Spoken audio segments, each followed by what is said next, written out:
All right, what's up, guys? Welcome to the 53rd episode of The Get Down. My name is Cream. Gary W. here. We have some guests this episode. We have DJ producer, DJ SoWavveyy. What up, brother? What up? What up? It's a pleasure to be here. And generally, wherever Wavveyy is, Mark G's probably sure to follow. So we had to say what's up to my boy Mark Geiger, Mark G. Party with Mike, Mark G. Here. You might know him as well. What's up, man? What's going on, guys? Thank you for having us. Yeah, this is going to be good because we chop it up and have really great conversations about the industry and music, like via text or phone call or when we hang out. So this is going to be an extension of one of those, I feel like. Cream, me, you, and Mark's group text is probably one of the more entertaining texts that I'm on because Mark likes to bring a little bit of chippiness to the conversation. So it's always fun. Yeah, he likes to stir the pot a little bit. Yeah, and then when I'm wrong, I just leave, and you won't hear from me for another 3 months. Right. Yeah, like something we're not going to bring up on the podcast, something recent. We're going to skip right over. We're not going to bust your balls too bad today. No, it's okay. Dipset took a huge L, and that's all I'll say. All right, so one of the reasons why I really wanted to have you guys on is because you guys are kind of a rare breed in the fact that it's a DJ and a promoter that you guys really teamed up. You're really close friends and you have a really great working relationship. And Mark, you kind of almost act as Wavveyy's manager in a lot of situations. And you guys have really grown greatly since you've really teamed up and really pushed the two of you guys working together. So talk to me a little bit about why you did that and how it's helped. Mark, I'm gonna let you kick that off and tell your side of the story first, because he likes to lie. A short version, and the only real version is Ezra actually grew up with my little sister, and when I first found out he was DJing and everything, he was DJing actually at a local bar, but he was underage, so I couldn't really get him into any of the spots. And one of the times I ran into him, whatever, he was, one of these days I'm gonna work with you. And at the time I was running around with DJ Walla. I was doing his bookings and managing him at a handful of venues, whatever. And I was like, yeah, whatever, Ezra. Already turned 21. A few months prior to him turning 21, I called him and asked him if he wanted to DJ his 21st at Harris, and he pretty much told me to go fuck myself because he was going to Miami. So I was like, all right, now you got to wait a whole year. So then I booked him on his 22nd birthday to DJ at Harris. I wasn't there for it, but I was getting phone calls throughout the whole night. So then I kept an eye on him. And then, it was just pretty much, it was gonna happen regardless. And he asked me one day, he was like, yo, he's like, you want to be my manager? And I was like, it's not just oh, hey, you want to be my manager? There's stuff that we have to sit down and talk about. And obviously, here we are 4 years later, we worked everything out and everything has been great since. From what you guys see, we're literally almost inseparable, even when we're not in the nightclubs. Like I said, we're sitting next to each other right now. We had dinner together.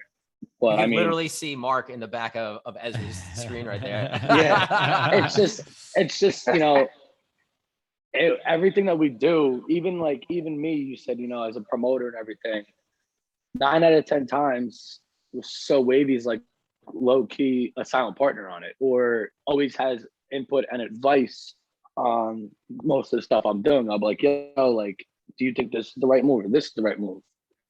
And he may be only 25, but he's got the mind of a 50-year-old. I got a question. So he's usually looking out for his best interest for me 9 out of 10 times. You said something interesting there, because as somebody who we book DJs as well, obviously, and there's that importance of being available for that initial booking. So it's because you said oh, you asked him to do it. He was out in Miami. And it was all right, well, now I'm going to make this guy wait around for a year and then I'll let him, get on board. I always find that to be, of the utmost importance. If you're looking to break into a group or you're looking to break into a certain venue and somebody asks you to play there, like, you should probably make that first priority. I don't care what you have going on. You know what I mean? Yeah. I think in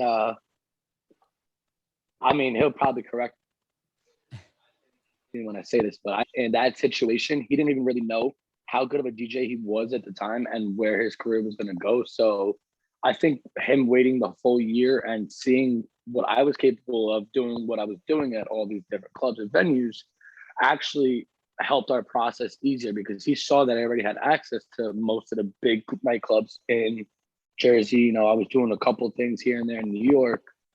And I think that helped us, you know, helped with the trust level of me taking over literally 95 to 100% of his bookings.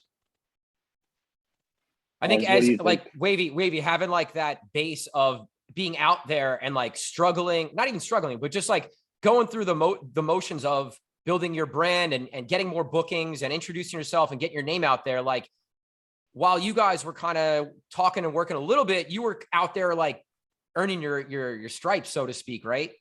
Yeah, 100%. So I guess I'll tell my side of the story now since Mark gave you the fairy tale version of it. So only I would say probably about 33% of that story was true. So starting with yeah, Mark and I know each other because his sister and I grew up with each other. We grew up in the same town. So I grew up, you know, seeing Mark everywhere and he saw me everywhere. And I was just one of those little annoying kids to him that he would, you know, Mark had his license and I would go in scooters and falling off of bikes. And he would come scoop me up here and there. And I would burn CDs every once in a while. He would just ask, he'd be like, yo, whatever's hot, burn a CD for. So like, this is before I was even a DJ. Like I didn't really start DJ. I went off to college. What? I think he got kicked off. Hold on. I think we're just lagging a little bit. Let's see. We got a little technical difficulty. Yeah, you look like, as it looks like your screen froze. All right, I'm gonna pause the recording real quick. We might have lost somebody. Yeah, it's all good. We're gonna pause for 2 seconds. We'll be right back. All right, so we're back. Ez, if you want to just continue where you kind of left off. Yeah, so like I was saying, so Mark would come pick me up here and there, drive me places when it was cold, whatever the fact may be. And he would like always tell me to burn him a CD of whatever was hot so he could just play it in the car, which this dates back to, of course, I'm burning CDs. So you could imagine how old I was, probably 14 years old. I don't know how old I was. So I'd burn him CDs or whatever.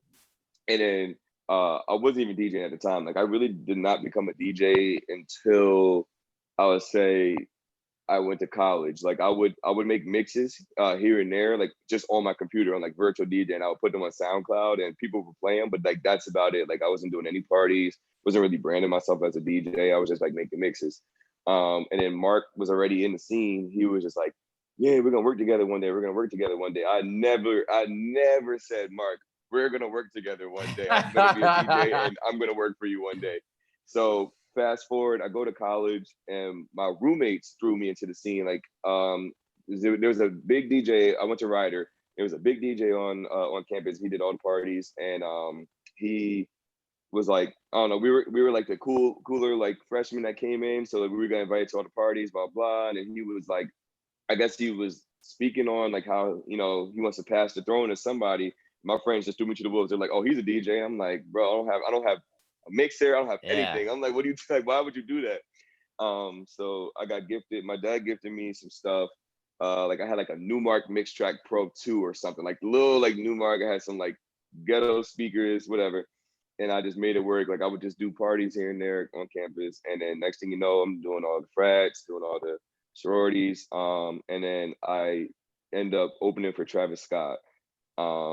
And that was like one of my biggest gigs, and I was not like just starting, so you can imagine how the nerves were for that. Yeah. And you know, Travis Scott, this is right when his Virgin Trap dropped, so like that's when his career like went like that.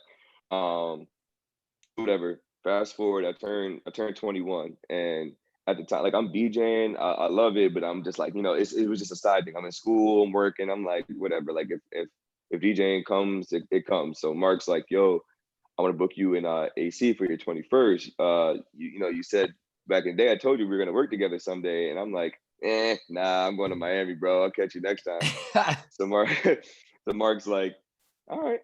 He's like, I'll talk to you in a year from now. I guess he completely just blew me off for like a whole year. Once that part was true, he definitely did blow me off. And like at that time, I would like you said, I would play at the local bar. Like I had my hands already in different places. Like I had, my clientele was really a whole bunch of rider students. So I had a clientele that Mark was like, all right, this guy has a following already. This is smart. And then on top of that, I was doing local spots. So like I was already DJing at that local spot, like from, when I first started from 18 all the way up to, I still book DJs there at the spot. So, and every time I would do it, I would pack it out. So Mark was definitely watching me the whole time, and he knew what he was doing. Fast forward to when I'm 22 years old, he's like, hits me up. He's like, yo, let's try this again. He's like, I'm going to book you at Harris for your 22nd birthday. I'm like, all right, let's do it this time. I guess I'll skip the Miami part. I go out there, and I'm playing on the rooftop at the time too. I'm not even inside. Like he got me the little rooftop thing, and like the rooftop was packed. And I could tell like the guy at the time that I was working there was looking at me, and he's like, "Yo, what did you do out to I want people inside. Why is there so many people outside?" I'm like, I posted it, and a whole bunch of people came. So then from that day forward, Mark's like, yo, they're hitting me up all night. We need to work more often. I'm like, how about we do this? You handle my bookings, and we'll take it from there. And then it's been game ever since.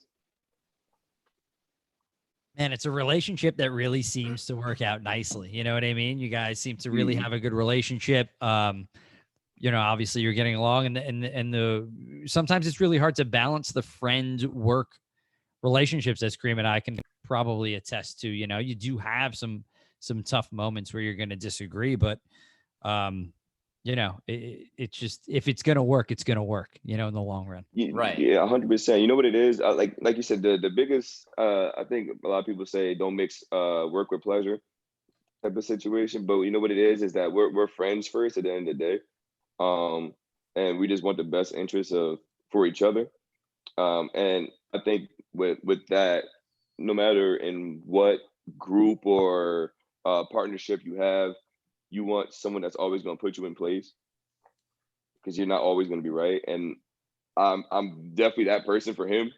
Like I'm always, even even when I was young, like 100%. I would tell him how it is. Like nah, like I'm not going. I'm going to Miami. Like I think he saw that from like a young age, where I'm like, I don't care that you told me I'm going to go play at Harris. Like I'm going to Miami this time, and I'll catch you next time.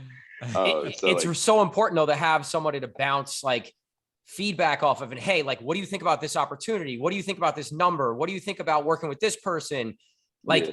If you're just out there on your own, it's hard to make those decisions sometimes. So it's good to have somebody that isn't in your shoes that can kind of give their outside perspective that sometimes we need as DJs, right? Like 100%. So, I mean, that's one way that Gary and I have really relied on each other over the years. And then, I mean, among other things, but I think the other thing for you guys, which is a huge benefit, is like Mark can be the bad guy in a lot of situations, and that doesn't affect you. You mean that Mark is the bad guy? But that's your job, Mark. You hit the nail, bro. Like he has to be the voice for many reasons, and I'm super grateful for that. Yeah, like Mark, you need that person that can hard negotiate, or tell somebody they fucked up on the flyer, or that the party's not getting pushed enough. As the DJ, it's really hard for us to be able to do that, because you never want to burn a bridge. You don't want to not get booked again. So like when venues or promoters are dealing with a manager, they expect that. From the DJ, they're like, why the fuck is this DJ talking to me like that, kind of thing, a lot of times. So it's a huge advantage. We're coming at this from like the talent perspective. I think that you're looking at things, Mark, from a business perspective. So like, there are little things that you're picking out that us three probably aren't picking up initially. Yeah. One thing that I will say, I mean, since almost pretty much like when I really got up and running in the industry, I've always rolled with at least one consistent DJ, whether it was a weekly event or a monthly event, or I was handling shit for them. One thing that's really worked out well for me and SoWavveyy is that I've had the experience of always constantly dealing with just, with one person. Like, hey, let me do this, or I've encountered something like this in the past. This is the way we should play it out, or this is what we shouldn't do, and so on and so on. And I mean, that's what I think helps us in the long run, because it's the experience thing. In the people's eye, SoWavveyy could literally do no wrong because I'm the asshole. He's the good guy. I love it. It's such an important thing in this industry is to be able to live through mistakes and live through realistically in any industry, in any business, the more experience you have, just like you said, and the more failures you take, the more positives that you can build on going forward, and the way, and then you can coach up your younger guys, just as, you're coaching up. And I mean, Ezra will vouch for me on this, I hope, because I know I said it to him. One of the first things I ever said to him when we really got serious about it, and me being his manager, and we were starting to break into the bigger clubs and everything, I said, if you ever have a problem with a manager, an owner, a promoter, or a booker, I said, shake their hand, smile on their face, then tell me, and I'll deal with it. I said, that's the easiest way we're going to go about it. And as you can see, 4 years later, everyone hates me and still loves him. I think Mark had the asshole. I think he gave himself the asshole title way before I came into the picture. So I think that it worked out perfectly. It's so important, though, as the talent, not to step on toes, because that's going to cause you not to get booked again, right? So you let your manager. That's why you have a manager, to deal with all the bullshit, right? 100%. Now, let me ask you guys a quick question. I didn't mean to cut you off, Gary. No, you're good. When Go you ahead. guys are dealing with DJs that have managers, is it easier for you guys, or is it like, damn, I want to book this guy, but he's got a manager, and I really don't want to talk to the manager? I've never got to talk to somebody like where you guys are both. Cream, get ahead on that. Yeah, I mean, we honestly have kind of focused more on cultivating our own talent rather than going to guys that are already established in the industry for a number of reasons. So I don't know. Have we booked anybody that had a manager? I'm not even sure, to be honest. We deal with one of my really good friends growing up, his DJ group. Rated R. I've known Ron since I'm 7 years old. So like, it's different because like I can go to him about stuff that like his DJs are doing and vice versa. So that's a different situation, I guess. But they're really the only ones where we have like serious crossover where there is management in place. But we do go directly to each other if we're using one another's talent, and if there's an issue or, anything really, whether it be flyers or an issue with being late, whatever it might be, we'll just directly go to each other. That's how we deal with it. All right. It's just the best way to do it, because like, instead of like, I'm not going to go at the DJ, right? I'm going to go at the manager, and I'll deal with it accordingly with him. And then we can work it out. Whereas like, oh, I'm not going to book him again. And he's like, well, this has never happened in the past. This isn't like him. Okay. Then I'll probably, think about giving a second chance, and talk to Cream about it, things along those lines. And that's why you do talk to the manager. Cause like, you're going to get a straight answer. You're going to get like a little history on the guy. And then I can go back to Cream about it and talk about it that way. I think one way too that we kind of delve into that world is dealing with managers at the venues, because our DJs are in there and we're kind of the liaison between the venue and our DJs. So our DJs are giving us feedback on what's going on at the venue, how they were treated, like if they had to pay for drinks or anything that like we would then have to go deal with the manager, and vice versa. The manager would then tell us, hey, this guy crushed it. We really liked his energy. We liked the music he played. He brought a lot of people. And then we could relay that to the DJ. In the same vein, if it's bad or negative feedback, it's really important that we then go to the artist and say, hey, like we obviously have to come up with a way to constructively criticize them and help them get better for the next time that they're there. So we're not necessarily dealing with artist managers, but we're kind of managing DJs and also being the liaison between a venue and a DJ or an artist. So. Yeah, 100%. You guys are doing a good job at that, especially now that the world opened back up. You guys are making sure that all you guys are staying booked, which is a very big thing.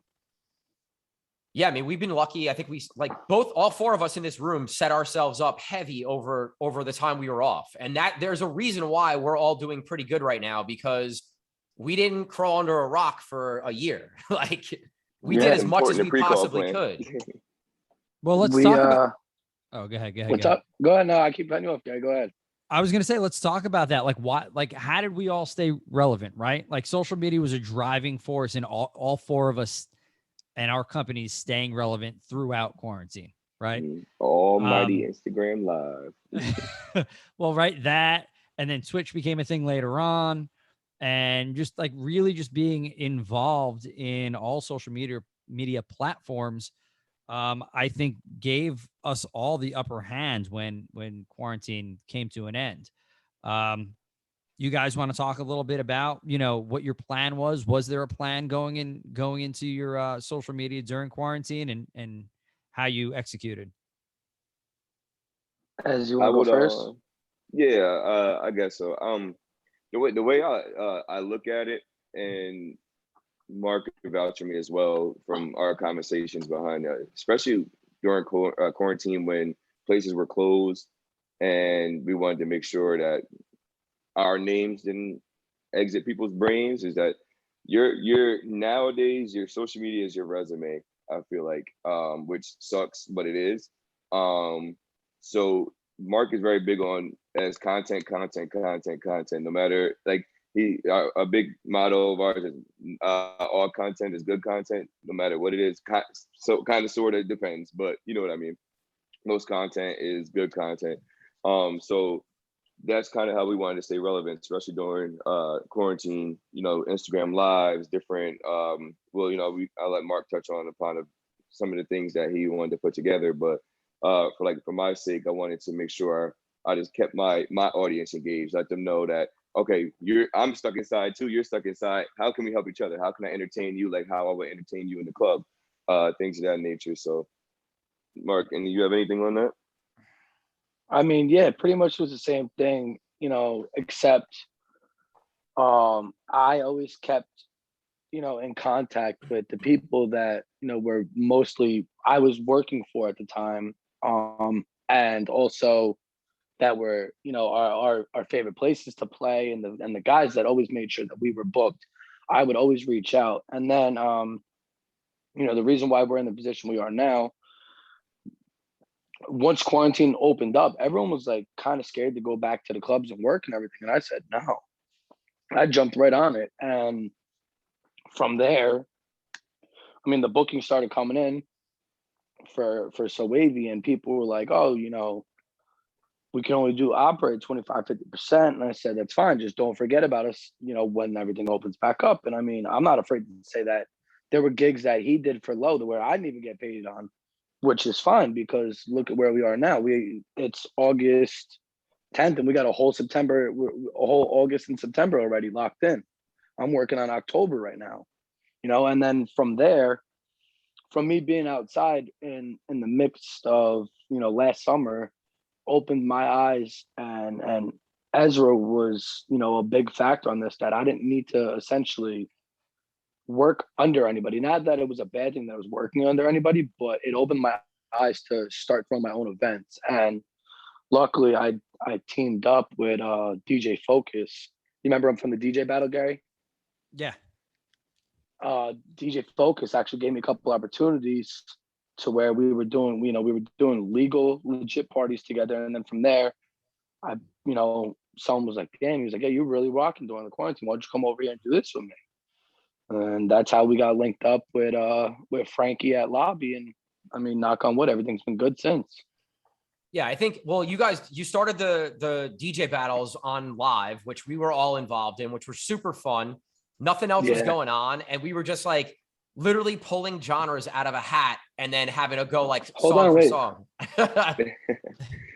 The biggest thing with that, I think that was just DJ. Yeah, there it is. He still has that. He still has all the genres. I think once you come into this nightlife space, as DJ space, you kind of gain some type of brotherhood, no matter how much you speak to one another. You know what I mean? And I think that was just uplifting each other's spirits. For a lot of DJs, this is your life. This is your livelihood. And when you lose that, you lose a whole part of you. So I feel like, quarantine could, people fell into depression and things of that nature. So like, just having those DJ battles, just to hop on live or something, on a Zoom or something like this, just gave people something to look forward to, even just DJing, even if it's just amongst each other, you know what I'm saying?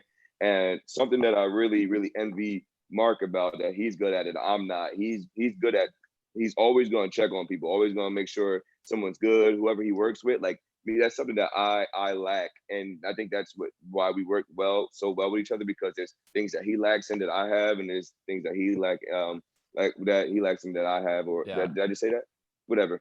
You know what I mean? And vice versa. Yeah, exactly. Vice versa. So no, he's really, really, really good at that. And I think that what really set up a lot of this success that we see today, and all the things that are going forward. You know what I mean? Yeah, I mean, you were able to showcase what you could do as a DJ and meet other DJs and grow stronger relationships with DJs who matter in this tri-state area. And Mark, at the same time, you were able to listen to other DJs play who maybe you didn't know, who you might have found that you could work with. Also, keep your name out there. Like Frankie, who you have a party with, won one of the battles, right? Yeah, Frankie, I think won the first. He won the first one. Yeah, because I had my broken elbow, so I was like judging a lot of that one. He won the first one, and like now you guys have a party together. So like, being active and creating these relationships and just doing something for the community and the culture was something that helped both you guys so much. But I want to transition a little over into the social media world, right? So obviously social media was always really important. The quarantine, it was super important. And now after quarantine, do you guys feel like that the social media aspect is too relied upon with DJs getting booked? I have like 8 questions here. So that's the first question. What do you think about that? So what's the actual question? Do you think that bookers and promoters and other DJs rely too heavily on using social media in order to actually like book a DJ? So for example, rather than like skills or the OG way of like coming up through the ranks. Right. The reason I brought this up to Cream is because we had an issue with this, let's say a couple weeks ago, right? And I feel like the person that was booking was looking at followers instead of looking at actual talent. And I might rant a little bit here. It fucking infuriates me. I hate it. Like, you know what? You're and Mark, listen, and there's no disrespect to what you're. No. Because what you guys do, you're going to be completely for my answer. But go ahead. Do your fucking homework. You know what? I can't just look at followers and understand what you do as a DJ in a room. Just because you have 22,000 followers doesn't mean you're a good DJ. It might just mean you go to a big university and you DJ'd one party and you got a bunch of followers because you opened up for Loud Luxury or whatever it might be. You know what I mean? Yeah. I think Xing somebody out because they don't have a lot of followers, and I'm probably speaking because I don't have a lot of followers. So that's part of this. But Xing somebody out because they don't have a lot of followers, like, I don't think that's an effective way of booking. You should really do your homework and make sure that the DJ is capable of doing the party that you're booking them for. Go ahead. So funny that you say that. First time I ever booked Cream. Cream, what was the first time I ever booked you? Did I meet you or hear you yet? No. First time I ever booked Cream with the strength of someone else in the industry's word. First 3 times I booked Cream, I've had phone conferences with him phone calls with him. I mean, and I'd never heard him. I did my homework and I listened to one of his mixes or whatever, but that was about it. I didn't meet Cream till maybe 5-6 months into me booking him. The way that I look, I don't even look, to be honest, I don't look at people's Instagrams and how many followers they have and whatever. Like I said off air before, I get so many DMs a day and everyone just cares about bringing people out. Yeah, that as a DJ, that's cool and all. I book based on preference of skill. If I have a personal relationship with you, if I know you're a good DJ, you're not going to be, am I allowed to curse? Yeah. Yeah. You're not going to be a dickhead in the club. You're going to be respectful to the point where that the owner's going to want you to come back. Now, on the other end of it, if I have you booked for, say, next Saturday, right? And it's Tuesday, the week before. If I get the flyer, I want you to put it up.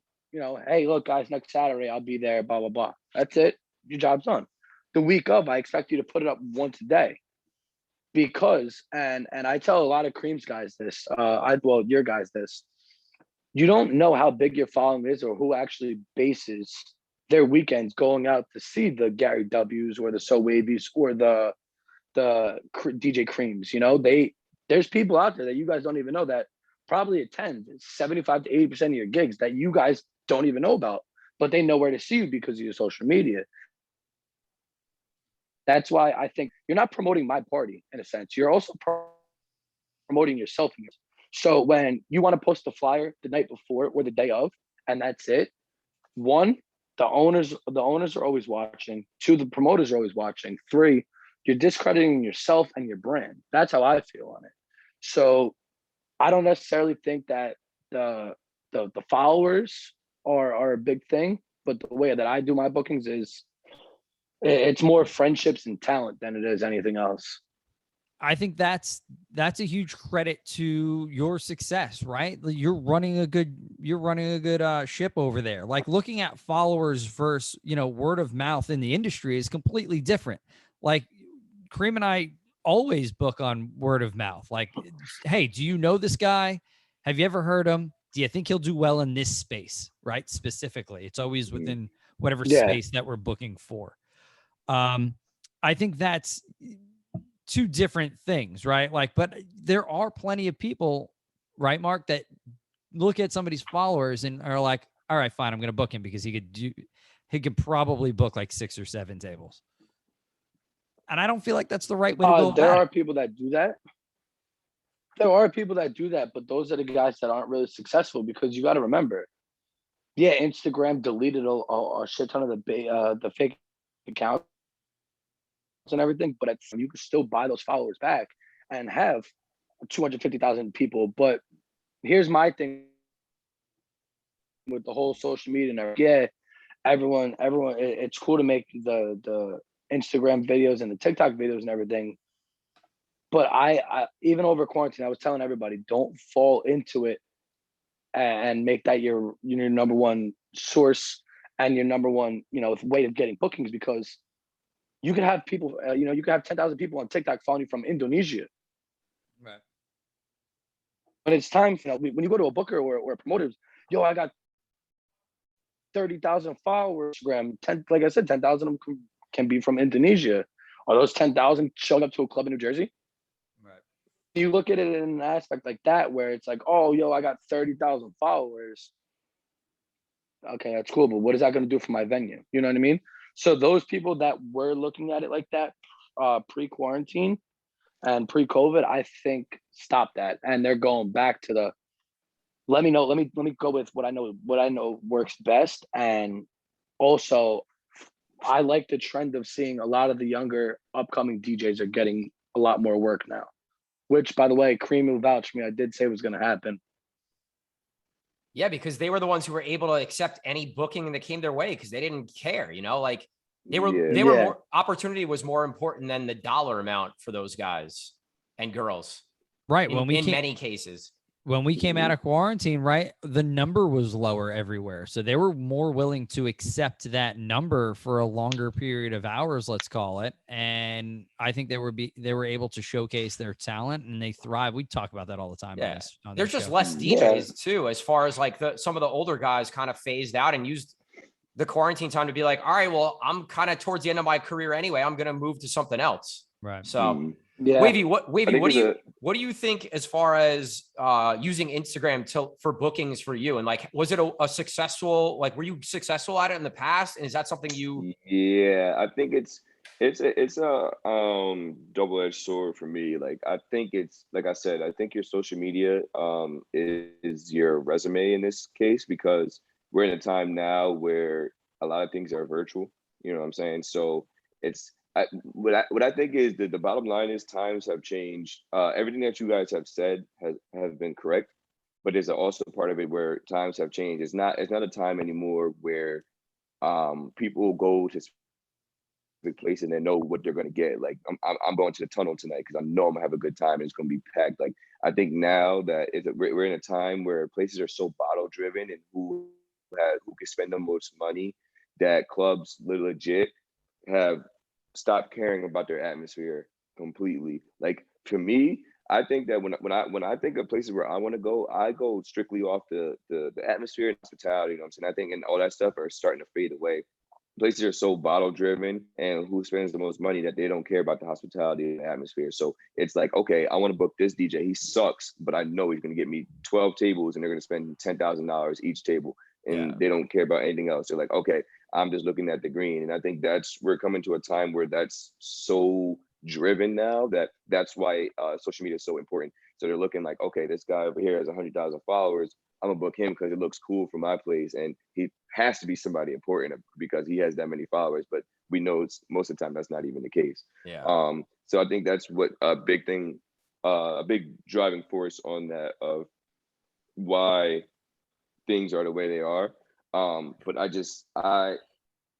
see both sides. You know what I'm saying? So like, going back to what I was saying before, that social media is your resume. I think it's important to have a social media presence, but you can't just use that. And because it's going to bite you, you know, eventually people are going to stop booking you. And we saw that there was a lot of great bigger DJs not getting booked during quarantine because their number is too high or their pride's too high. Oh, I'm not playing there, or it's not really worth it, or you know what I'm saying. So these other guys who probably have just as much talent, but they only have 200 followers, you know, they were getting these opportunities, and they were bringing people. Those people still bring people out. You know, they get a big room, they still have a following, like people that they know personally who want to come see them play. They're like, oh, you're in a big room this week. I want to come see you. Next thing you know, the people got a new favorite DJ. You know what I'm saying? And like that's why I'm big on. I like to hear people play. Because I feel like I learn from people. And two, you never, there's so many DJs, so much talent, you never know who you're gonna run into.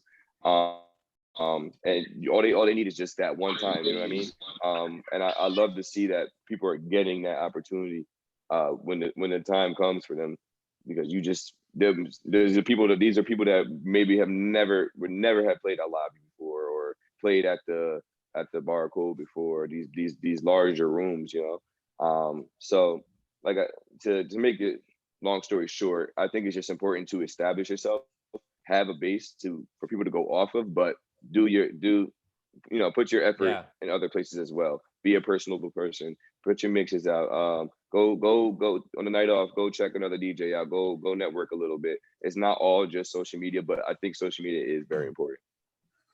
You said a lot of really smart things there. But yeah, I agree with a lot of what you said as far as like social media being your resume, right? It's got to be on point. If someone who might want to book you goes there, they have to know what you do, where you play, the type of music you put out, how to book you, right? How to listen to your music. That stuff's really important. Now, like the people who rely solely on social media, they get booked. You have to back up that you can actually play. Like, exactly. If your social media might be amazing, but if you're whack, then you're not going to get booked again. So like Gary and I talk about how there are so many aspects of being a good DJ now. It's hard because your social media has to be point. Your skills have to be on point, right? You have to be able to also bring people out. So if you're doing a little of all those things and you're not focusing on one of them, you should be all right. Go ahead, Mark. You're calling timeout right now. What do you look at Mark? Hey, let me make this clear as a promoter and someone that runs parties and books DJs. For any DJs that are listening to this, it is not your job to bring people or tables. It is not your job to bring people. Yeah, but I think that mind tables. state, you're in the minority of people who are in your role who think that way. But you got to back that up, though. He's gonna say you got to say that, but you got to back it up, because there's people who book and they'll say that, they'll say they have that mindset, and then they'll be like, you know, you only brought me one table, right? Like if that matters, then don't ask me how many tables I'm gonna bring. Now, that goes back to what I was saying before. Like I said, the places I like to go places that are solely on atmosphere. People are going to come to your spot if you show them a good time, regardless. So it don't matter who you put up there. So I'm saying places now are so bottle driven and it's biting them in the ass, because, like, listen, you have no atmosphere. So without these big DJs, you're not putting anybody through the door. That's your problem. That's your place's problem. Your place should be your servers. If they want to make money, they should be promoting. I don't see servers promoting. I don't see bartenders promoting. I don't see the door girl promoting. I don't see the unless it's sorry, I'm bringing something unless it's Camilo, I don't see the owner promoting. Like, to me, I think that's super corny. I think you should promote every single person that comes to the door, because at the end of the day, it's your pockets. I'm getting paid regardless. Whether you book me again or not, that night you're gonna be my check. You bartender, you're not getting any tips if no one comes. So don't be mad at me because I didn't bring anybody. No, you need to promote too. This is your job. You have to market yourself just like I market myself. So to me, that's why I'm so big on, like, yes, I do want to bring people out, but that's not my job. Like, just like Mark said, like, my job is to go up there. I already have to entertain your people for 5 hours straight. So you need to do your job. You guys need to put people through the door. That's how I look at it. I tell people this all the time. Me as a promoter, as the person running the party, my partners, I do see in certain spots, the staff will literally just take the flyer and just put it up, and they tag the owner. Oh, look, I did my job. That's not promoting. That's just putting up a flyer, and people, just do you know what I mean? At that point, and then they turn around and they look at the promoters, and the promoters are assholes because no one's there. Well, guess what? Me and my true partners can't get 900 people out at night.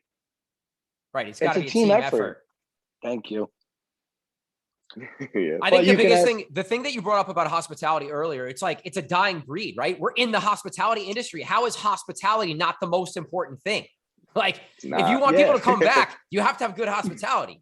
Like, it's crazy. I think it's pretty simple. That's why I don't fuck with the bottle service clubs where it's like, how many tables? Like, I don't fuck with that shit. I never did, and I never will, because I don't want to work in places like that. Because I don't need to. I mean, Cream, look at, even 3 weeks ago, we went to Philly, all three of us, right? And I said, as soon as we got the car, what did I say to you? I said, I love coming out here because the hospitality is always on point. Yeah, it was super on point. And I think it's just like, everyone just looks at it. It's like, in our market, in our area, like, if you're not on the radio, they really don't give a fuck to make sure that you're okay. Drink wise, even food wise. We walked into Roar, and right off the bat, music wasn't even on it. They were like, "Yeah, you guys want a bottle?" And we were like, "No, we need to eat." Yeah, but look, food, at the end of the bottles, night, everything. At the end of the night, the owner came up to us and he was like, "Look, he's like, you guys were amazing." He goes, "Here, I got you. Whatever your tab was."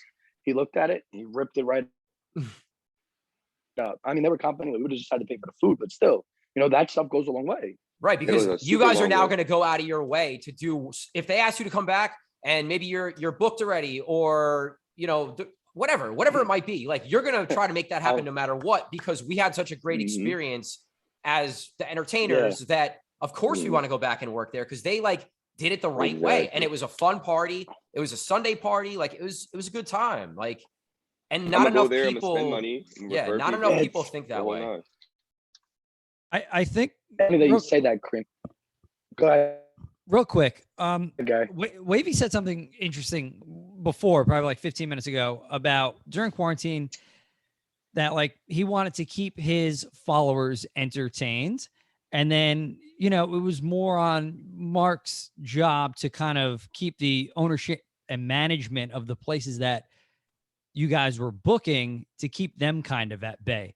I feel like that's still true now that we're back in the club, right? Like Wavveyy, like, and Cream, like, our job is to keep the people in the club entertained. And then, like, it's more, you know, Mark's job and the booker's job and the promoter's job to make sure that everything else with the party is kind of kept in check. 1,000%. You know what I mean? So I think it translates. No, I agree with that, and I think that's basically in the definition of a DJ versus a promoter or manager. No one's supposed to like managers or promoters. Per se, the DJ's the face, the promoter and the manager is the bad guy. You know what I'm saying? You're dealing firsthand with the people. Like, the people are supposed to like me, so they come out. That makes your job easier. You know what I'm saying? And you have to deal with the BS in the background. So of course people are not gonna like you, because you have to deal with the BS all the time as a promoter or a manager. You have to deal with the bad people, the drunk people, and going forward. So like I said, it's that amazing balance that we do have, but it's the true story of each job. You know what I'm saying? I'm supposed to put on that smile and entertain the people. I gotta act like I like everybody, and I gotta be nice to the drunk girl because it's her 21st birthday. You know what I'm saying? So like that's the true story behind it. It's hospitality in a nutshell. We all have to have a smile on. We all have to treat everybody right, because you know what? We want people back in the door. It's something that is falling short recently, because we are seeing a lot of jobs fall out of place because of X, Y, and Z. Not going to get into it. And, you know, it takes a little more for everybody to kind of step up and make sure the hospitality experience is what it used to be and is what it should be. Mm-hmm. People are still paying a premium to come into our places, right? Yeah. And due to that, like, we all have to you know, put our big boy pants on and really put smiles on our faces and make sure that people are happy at the end of the day. And everybody needs to do their individual job correctly. Yep. I think there's really a missing link between the DJ, the promoter, the manager, and ownership in a lot of cases. And in all of the cases that I've dealt with where all of that stuff comes full circle and everybody's on the same page, it's a very successful venue. And they're always very successful parties for a long time. And Gary and Cream, I have a question for you too. Go ahead. When you I'm sorry not to cut you off. Nah, you're good. Go ahead. How many places have you played where no one came up to you and spoke to you, or you don't even know who runs the place? Oh God, endless amounts. Yeah. Endless amounts. Or you just have no idea who the manager is, and like you might talk to 2 or 3 people, but you're like, I don't know who this person is. It could be like it could be a busboy, it could be the GM. Like, I have no clue. Yeah, you're just winging it right at that point. Yeah.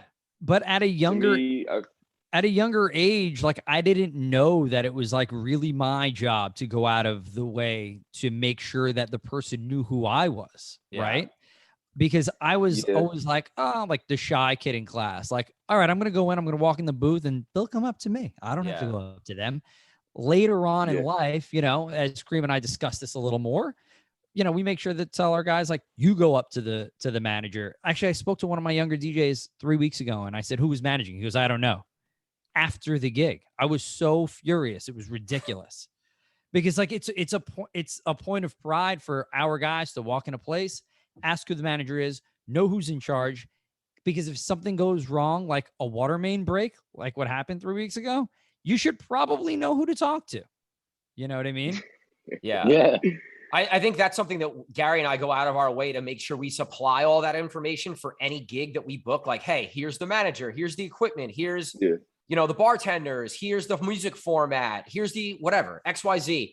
And like, as we got more in the game, if I walked into a place the first time I've ever been there, I'm going to say what's up to every person, every security guard, every bottle server, every bartender. I'm going to ask, if I don't know who the GM is, like, hey, who's running the show tonight? And like, can you introduce me to that person, or can I go talk to them? Like, that's part of your job. If you want to be successful, if you want the manager to remember who you are, you got to say what's up to him or her, right? Shit. I'm glad I asked that question. That was a amazing answer from you both, honestly, because that's super. That's just textbook networking and just like basically textbook sales 101. As you should know, everyone who's from the GM down to whoever cleaned the table off. Yeah, man. And like when you introduce yourself to all those people, you have a little leeway on your DJ set, right? Like, yes, you have a little more leeway as far as like, oh, this person was super cool and said what's up to me. So maybe if you aren't playing as much X, Y, Z genre that you need to be playing, they're not going to bust your balls or be like, change the music right now kind of thing. They'll be like, hey, man, I need you to do this in a nice way. Yeah. I also think that there is a lack of understanding that like when you shit on somebody that you're working with, so like you say, oh, that bartender sucks, that server sucks, that guy's not cleaning up the tables quick enough, like it puts a bad light on the venue that you're working at, and then puts a bad light on the party that you're working at. Like, and I've worked in plenty of places that are like, oh wow, like, you know, the management in this place is not good. Like, that's just not like a good look. Like, if you are making sure that you know everybody and you have respect for everybody, and you're kind of working a little harder to make sure that next guy doesn't fall behind. You understand what I'm saying? Like, I want to make sure that I'm doing a good job, because if I'm doing a good job, then there's people at the bar. And if people are at the bar, that means the bartender's getting tipped. And if the bartender's tipped, it's keeping this place packed and the bouncers are staying employed, so on and so forth. Yep. And it goes all the way down the line. Like, if you have even to valet, everywhere, every single person in that venue is reliant upon each other, right? So if you fail, then you're failing that next guy in line. It's like a team sport, right? I mean, yeah, and the venue relies upon all those people as well to do a good job, and then also represent the venue. Right. But I feel like this is overlooked. Like the whole hospitality game isn't looked at as a team sport. It's looked at as this individual thing. And there's a lot of corners being cut. Right. Right. It's crazy. But a lot of corners being cut. It's like it's like this, you know what I'm saying? I think people don't. I don't think like you made a good point. I don't think a lot of people understand how important everyone is in the success of a venue. The unfortunate part of it is that, you know, a lot of people are in this industry for the quick dollar, right? Like, so like serving and bartending and DJing, like you can make $50, $75, $200 an hour, you know, and some people dip in and out quick. So they're in it for themselves. So it makes it a little more difficult to get people on board, but it takes good management. It takes good, you know, promoters and people that are throwing these parties and running these establishments to get everybody on board and on the same page. Yeah. All right. Yeah. It's a dying breed, bro. It's the last of a dying breed. Like you said, it's a lot of stuff that goes into it. So I think the problem now, just with society as a whole, is that it's a sense of like entitlement from a lot of people now. That it's just crazy, like how it just falls down the cracks to everything, especially nightlife. But like what we were saying, like it takes good leadership to bring everything in and get everybody going in the right direction. So 1,000%. All right, so we're coming up on an hour. I want to do some quick hitters for both you guys. Let's do it. So, all right, as the first one I'm going to ask is what advice would you give a DJ that's looking to either break into the industry or take the next step in their DJ career right now? Do your homework. Work as hard as you can, because there's always someone working harder than you. Network. Keep everything super duper clean, professional. And another thing that has helped me a lot is just, you know, have your pride, but for the most part, shut up, do your job, stay out the way. Stay out of the way of the drama, and just, you know, just you're there to play the music, play the music, play best. And going hand in hand with that is make sure you should treat every gig like it's an audition. Play every gig like it's an audition, because you have no idea who's going to be there. Mark, same question.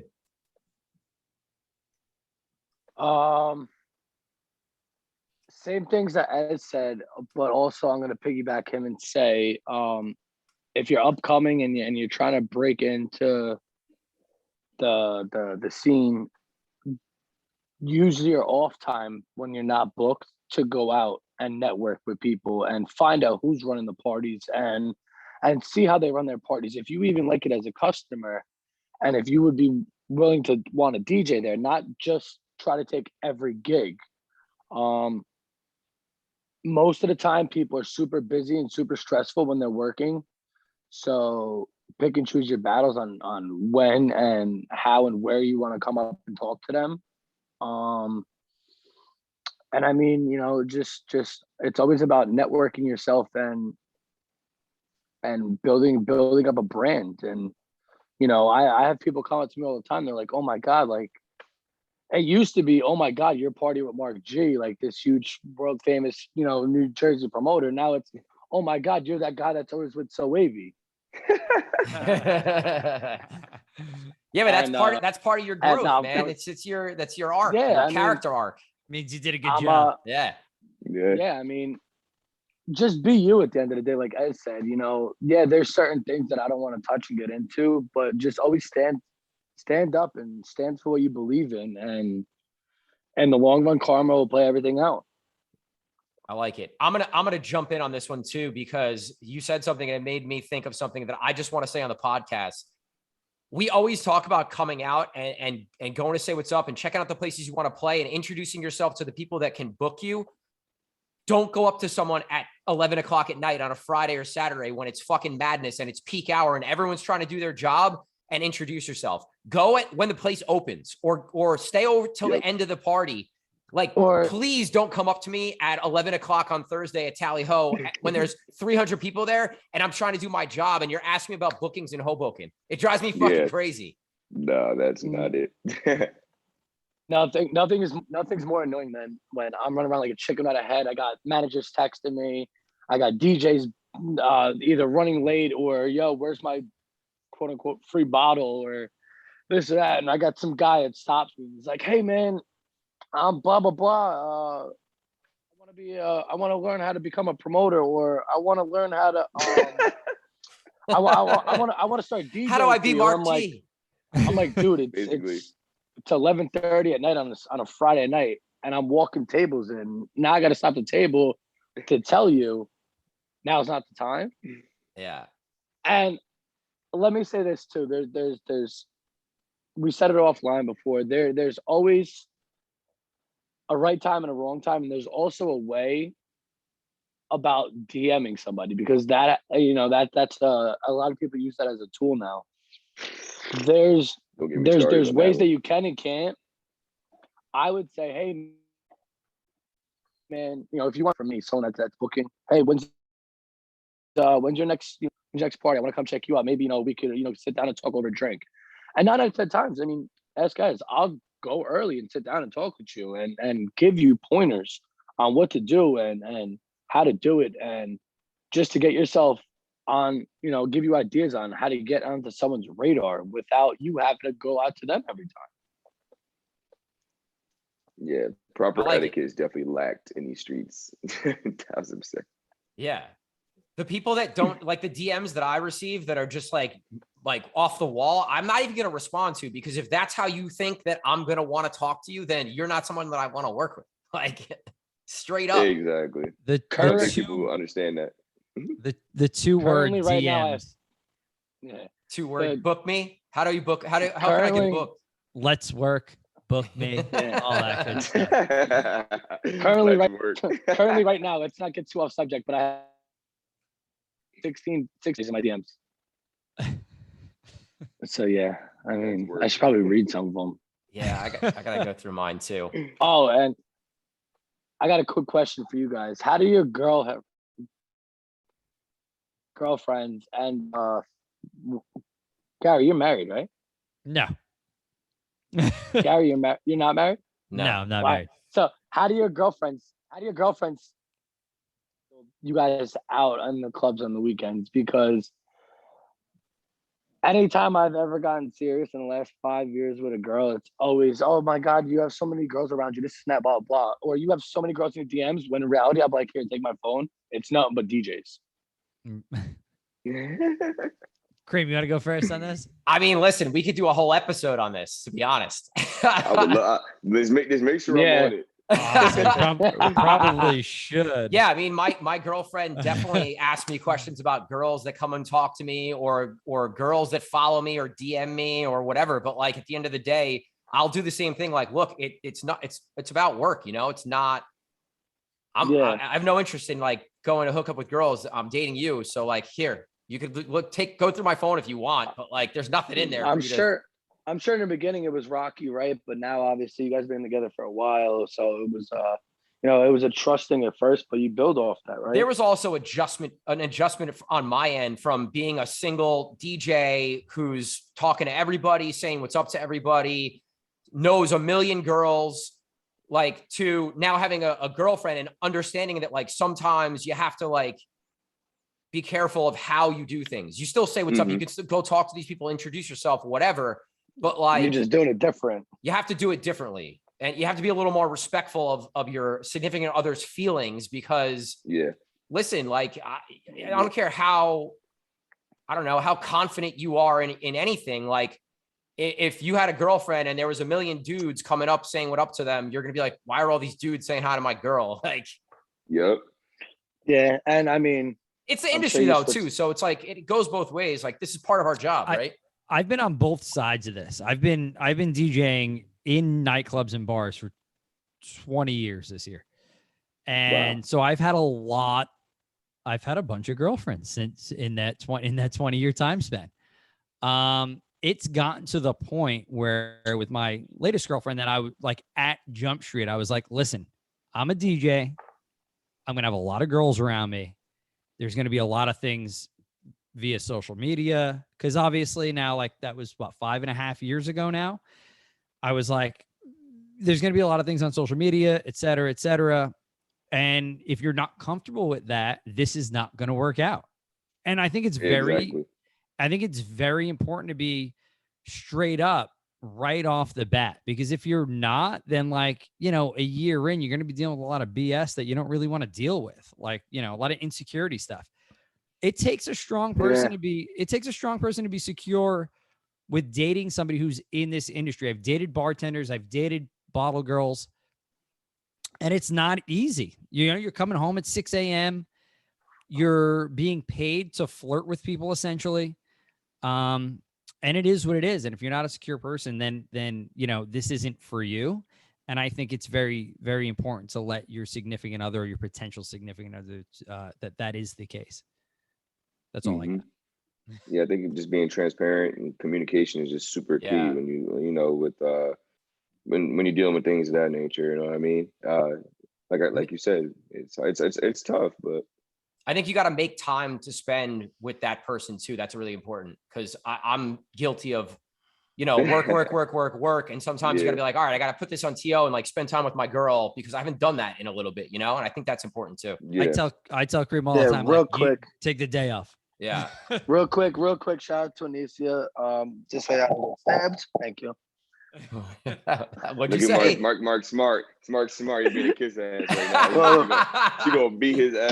Gary, the first time I met her in Atlantic City, I think I was one of the first like people that Cream brought her was Atlantic City, whatever. But I ran into her when she was working at one of the bars in Hoboken, and she comes over to me and Wavveyy, and she's like, "Oh, guys, hey, how you doing?" This, that, blah, blah. And I'm like, "Is that?" And he was like, "That's Cream's girl. You don't remember?" I'm like, "What's her name?" And he's like, "Oh, I don't know." So I completely ignored her for like a half hour, and she texted Cream. She's like, "I'm pretty sure Mark forgot my name. You forgot my name, didn't you?" I was like, "Yep." She was like, "Next time you forget it," she was like, "I'm gonna murder you." And I was like, "All right, now I'm never forgetting it." That's a typical Cream and Gary Debbie thing. So we're at a venue for a year. What's the bartender's name? Yeah. We might say hi to them every week.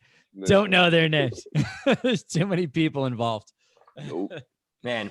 All right, guys. I think we're gonna wrap here. We're pushing time, but promo stuff. So Wavveyy, you're back at Firefly Festival. Tell us a little bit about that and when it is and your experience playing those previously. Yes. So this is going to be damn, it's either gonna be my third or fourth year. I'm getting old, so I can't remember. But this is gonna be either the third or fourth year at Firefly. I'm going back finally. Festival's going on as of now. Last year it was definitely canceled. So the way I got in through that is I work with this headphone company. So we do something called the Thicket every year, and we play. It's like basically it's the big act, and then it's the Thicket. Like that's where everyone else goes. Like everyone goes to see us play. So all day long we rotate shifts. Like you have maybe 3 shifts throughout the day. We play all day. So leave out September 19th. I want to say I leave out. I think the festival's the 21st or 23rd. But it's super dope experience to play in front of that many people, meet people from all over. And it's just people who just love music want to have a good time. So it's just it's an experience. Just being with that many DJs, just sharing that space with them, just basically living with them for that time, and hearing different genres of music, how other people play from different states, and basically just being looked at as I'm being looked at as a James Hype or David Guetta, whatever the fact, because I'm on that. Yeah, you feel like an artist. Yeah, artist you feel like a movie star. You know what I'm saying? Like I'm getting, you get driven through the crowd and the golf cart. I'm like, so it's a cool experience to just kind of put on an act for a second, act like I'm the next Migos or something. It's pretty cool. I love that. It's dope. Anything else? What else you guys got going on? Where are you at this weekend? Because this is gonna come out soon. So where are you guys working this weekend? Where can people come check you out? So tomorrow it'll probably be it probably won't be out tomorrow, but tomorrow we're actually starting a new party with DJ Focus, my business partner. It's a hookah lounge / club. We're doing a ladies' night on Wednesdays. It's going to be $60 open bar for ladies for 2.5 hours. So I think that'll be a good draw. And it's not just like house liquor; it's top shelf. Friday I'm at the Garden. Ezra is at Perlay, which is in New Brunswick, right on Rutgers campus. No, I'm not at the Garden. I'm at Lobby. What am I talking about? Saturday. Lord, Saturday, hey, yo. Saturday, is playing at Mad Hatter, and then in Hoboken, and Sunday is where are we Sunday? As I don't think I don't think we have anything on Sunday. I think we might be off. I'll have to come pop in on you on Saturday. Definitely. I'll be in town. I got to go out to Iron Bar, but I'll pop in. Go. All right, guys. I appreciate you. This was a great episode. I think we shed a lot of light on some different things that we haven't talked about in the past, which is pretty cool. Proud of you guys, and keep working. Likewise. When I appreciate Thank you, sir. Likewise. Real quick, I just want to say thank you to you guys, you two, Cream and Gary. What you guys are doing with the whole Get Down, to you and the whole team itself. You guys make it so much easier for me to work with DJs because you guys teach them how to be respectful and how to be personable people, and how to go about talking to people like me. And me and Cream talk all the time, where I'll call them like, yo, what is this guy doing, or what is that guy doing, blah blah blah. And Cream like, you know what, let me talk to him. It makes my life 1,000 times easier when I can call one of your guys. I need you to do this and that, blah blah. And they're like, yeah, sure, no problem. 9 out of 10 times they're always on time.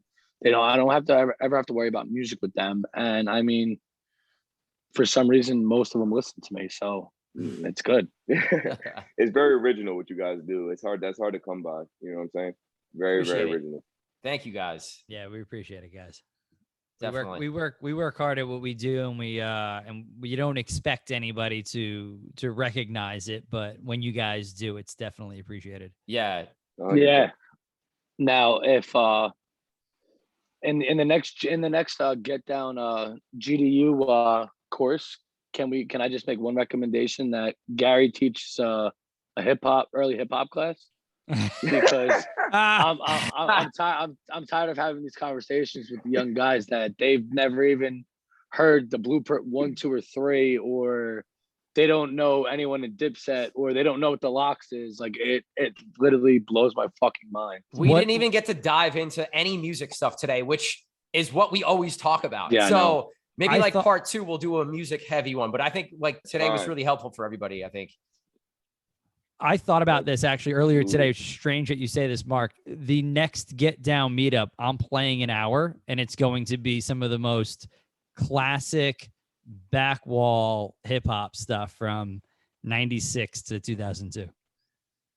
I like it. So Mark should be hammered. Thanks. as you're driving to that. Yo. Mark should be drunk. Okay, that's all I heard. I'm excited to hear that because that's what we used to just like chill in the room on playing music, and like that's what we would play. Yeah. So all right, guys, we're gonna put all the all your socials and stuff in the show notes. SoWavveyy, Mark G. Thank you guys for coming on this episode 57 of the Get Down. We appreciate you. You guys, thank you guys for having us. Thank you. All right, guys. I'll talk Peace to you guys out. soon. Peace.